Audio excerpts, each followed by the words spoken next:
Next స్వేచ్ఛ చూద్దాం. స్వేచ్ఛలో అధికారుల్లో భయం భయం, కంచె గచ్చిబౌలి వివాదంతో టెన్షన్, కేసు సుప్రీంకు చేరడంతో పెరిగిన ఆందోళన, కీలక అధికారులు సైతం తప్పని తిప్పలు.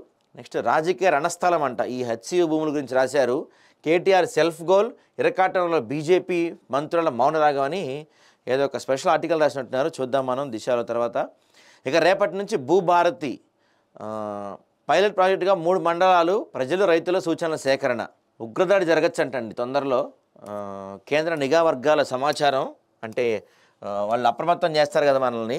సో పాత కేసులు ఉన్న నిందితులు ఉన్న వారిపై నిఘా, హవాలా వ్యాపారులపై కూడా. సో కొంచెం జాగ్రత్తగా ఉండండి, ఎందుకైనా మంచిది. రద్దీ ప్రాంతాల్లో వాటిల్లో ఎక్కువసేపు ఉండకుండా ఉంటే బెటరు.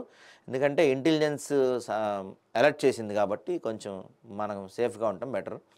ఇక నెక్స్ట్ ముసుగులు తొలగేది ఎప్పుడు? మహనీయుని విగ్రహాలపై తెరలేందుకు? ఏళ్లు గడిచిన ఆవిష్కరణకు నోచుకొని అంబేద్కర్ విగ్రహాలు ఏర్పాటుపై చూపిన శ్రద్ధ ప్రారంభమేది ఏది? ఇది దారుణం కదా, విగ్రహాలు పెట్టి అలా ముసుగేసి వదిలేస్తే ఏం ఉపయోగం, ఎవరికి ఉపయోగం అండి?